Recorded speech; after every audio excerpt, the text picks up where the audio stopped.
Bonjour l'humanité, bonjour les amis, c'est Phil et l'ABC de la Réal. J'espère que vous allez bien. Moi, ça va super. Aujourd'hui, une nouvelle vidéo. Je vous l'avais promis depuis longtemps. C'est enfin la vidéo sur la désobstruction des voies aériennes. Alors, pour faire cette vidéo-ci, je ne vais pas être seul. Et je suis très content d'accueillir une bonne amie à moi aujourd'hui pour faire cette vidéo. Certains d'entre vous l'ont peut-être déjà vu à la TV. C'est une personne, on va dire, qui a vraiment reçu, on peut dire comme ça, un don du ciel au-delà de sa gentillesse et de tout ce qu'elle représente à mes yeux. C'est une super chanteuse. Elle est passée à plusieurs reprises dans l'émission. C'est N'oubliez pas les paroles. Ouais, si je ne dis pas de bêtises. Et donc je suis super heureux franchement d'accueillir aujourd'hui pour faire cette vidéo avec moi Caroline Bellefontaine. J'imagine que tout le monde a accueilli et l'a applaudi grandement derrière votre écran. Donc aujourd'hui, voilà, une vidéo sur la désobstruction des voies aériennes supérieures. Donc sans plus tarder, on va passer un peu à l'explication de cette vidéo. Donc, qu'est-ce qui se passe? On peut avoir en fait deux cas quand il y a une désobstruction des voies aériennes supérieures. Tu l'as bien répété, hein, Caro, donc tu peux le faire. Donc, le premier cas, c'est... Et le deuxième cas... Refais. Voilà, super. Donc, quelle est la différence, les amis, entre ces deux possibilités d'obstruction des voies? C'est que dans une des deux situations, le moment donné où la personne est en train de tousser, eh bien, tout simplement, il y a toujours de l'air qui passe. Dans la deuxième situation, on est vraiment dans le... Il n'y a plus d'air qui passe.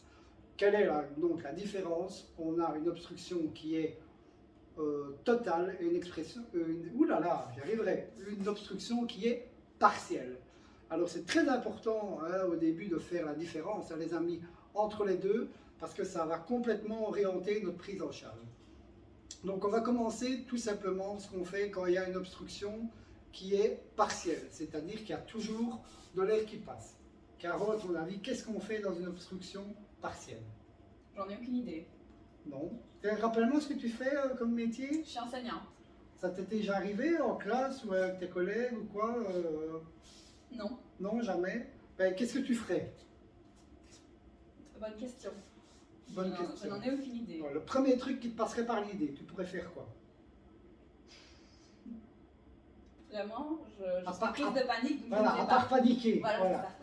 Donc en fait l'idée, le fait de tousser, c'est un réflexe naturel du corps qui est destiné à expulser l'objet qui obstrue la voie.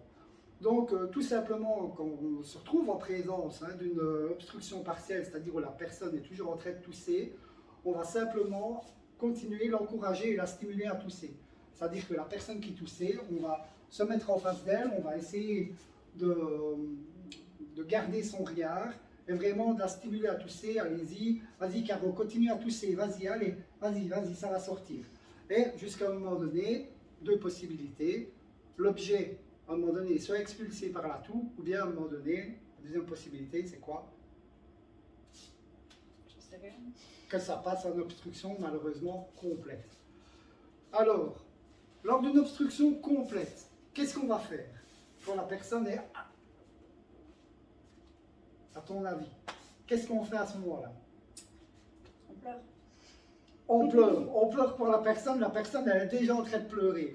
Ça c'est clair, je peux vous dire. Si vous n'avez jamais vu quelqu'un qui est en obstruction complète, je peux vous dire que c'est très très impressionnant. Autant pour la personne qui le vit que pour la personne qui y assiste. Parce qu'on va vraiment être privé de respiration, on va vraiment la terreur dans le regard des gens. Donc deux choses à faire, l'étape dans le dos et la manœuvre de Heimlich. Est-ce que ça te dit quelque chose? Pas du tout. Non? Donc l'étape dans le dos. Oui. Ça va être tout simple, mais il y a une certaine technique pour bien frapper dans le dos. Est-ce que je peux te montrer comment on fait la technique? Ça ne te dérange pas? Non. Non. Donc tu vas venir tout près de moi. Oui. Hop. Alors, on va bien se mettre en face de la caméra pour que les gens voient bien. L'important c'est d'apprendre pour la personne qui va faire l'étape d'être bien stable. Alors on ne voit pas ici à la caméra parce que j'ai pas un super grand angle, on voit déjà que au-dessus c'est déjà bien important comme ça. Mais en fait j'ai une jambe qui passe devant Caroline. Tout simplement pourquoi? Je vais passer en dessous, on va aller chercher le torse. Soit il y en a qui préconisent de prendre le menton, moi je préfère le torse. Tout simplement pourquoi? Parce que au menton, là, quand on va donner des coups dans le dos, ben, ça peut faire mal au niveau de la mâchoire de la personne. Donc, on va pencher légèrement la personne en avant et on va venir donner 5 grandes tapes entre les omoplates. Hein? Alors, d'où l'importance de vraiment être bien stable, hein, d'avoir bien appris, parce que si je reste derrière et que je donne des tapes et que je ne tiens pas la personne, qu'est-ce que ça va faire? Je vais mettre de profil comme ça, hop. Si je ne tiens pas la personne, voilà, elle va tomber par terre à un moment donné. Hein. Donc, tu vas me mettre les 5 grandes tapes pour vraiment montrer, donc fais-toi plaisir. Oui. Hein, et comme ça, tu vas vraiment bien montrer aux gens. C'est ça, voilà, ça. tu me tiens ici, Ça, voilà, tu m'abaisses, voilà, hop. 5 tapes, super. Elle a l'air d'avoir frappé fort, mais dans ces cas-là, on dit toujours, n'hésitez pas, n'ayez pas peur de faire mal aux gens. Pas de problème. À un moment donné, si vous me posez la question aux gens, est-ce que vous préférez avoir un petit peu mal dans le dos? Est-ce que vous préférez pouvoir respirer? Je pense que la réponse, il faut la trouver directement. 5 tapes dans le dos. On espère que l'objet qui obstrue les voies est sorti. Mais si ce n'est pas le cas, on va passer maintenant à la manœuvre de Heimlich. Donc, tu vas revenir tout près de moi. Et on va aller chercher, sans chatouiller la personne, hein, on va aller chercher le nombril de la personne. Hein. Quand on a le nombril de la personne, on va venir fermer le poing et on va venir le mettre au-dessus. Avec notre autre main, on va venir englober notre deuxième main. Et le but ici, je me tourne pour que vous voyez bien, c'est vraiment d'être collé à la personne. Il ne faut surtout pas se mettre comme ça. Vraiment bien être collé à la personne. Pourquoi? Parce qu'à un moment donné, le but, je monte comme ça à la caméra, ça va être vraiment de faire un mouvement de cuillère. Et donc, si la personne n'est pas directement, s'il y a un espace entre la personne, ben ça va faire des mouvements comme ça, ou bien on va la soulever, c'est pas du tout le but. Le but, c'est vraiment de faire un mouvement de cuillère comme ça, pour faire remonter le diaphragme et donc faire sortir l'objet qui obstrue les voies aériennes. Donc 5 tapes dans le dos, 5 fois la manœuvre de Heimlich. Ici, on ne va pas la montrer ni sur Caroline ni sur moi parce que c'est quelque chose qui, à un moment donné, peut être douloureux si on le fait, je vais dire comme ça, à vide, sans obstruction totale. Donc, c'est pas la peine de se faire mal pour rien. Donc, je répète, bien analyser si on est en face d'une obstruction partielle ou une obstruction complète. Une obstruction partielle, on va stimuler la personne à tousser. Une obstruction complète, 5 grandes tapes dans le dos, 5 manœuvres de Heimlich. À la fin, encore une fois, 2 possibilités.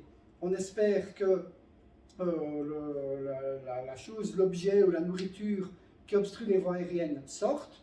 Si après ces 2 cycles-là, ça ne sort pas, on recommence. 5 tapes dans le dos, 5 Heimlich, etc., etc. Jusqu'à ce que ça sorte, ou malheureusement, la deuxième possibilité, c'est que la personne, à un moment donné, va s'évanouir parce que l'objet n'est pas ouvert. Et là, ben, on passera dans une autre vidéo, une vidéo prochaine, c'est une vidéo des RCP. Voilà. Ça va, t'as appris des trucs, ça t'a plu, ben, bien. J'espère franchement que tu n'auras jamais à t'en servir. Moi aussi. Mais bon, voilà, il vaut mieux savoir que pas savoir. Voilà les amis, ben, je vous remercie d'avoir regardé cette nouvelle vidéo. Je m'excuse, j'ai mis un petit peu de temps à la faire, ça faisait longtemps que je vous la promettais. Mais bon voilà, vaut mieux tard que jamais. Pour me faire pardonner, 2 vidéos pour le prix d'aujourd'hui. Je vous invite à regarder la deuxième vidéo qui sera postée un peu plus tard dans la soirée. J'invite notamment mes amis restaurateurs à regarder la vidéo, je pense que ça pourrait leur plaire. D'ici là les amis, passez une bonne fin de journée. Prenez soin de vous, prenez soin des autres, car un jour on ne sait jamais, ce sont les autres qui peuvent vous sauver. Au revoir les amis. Au revoir.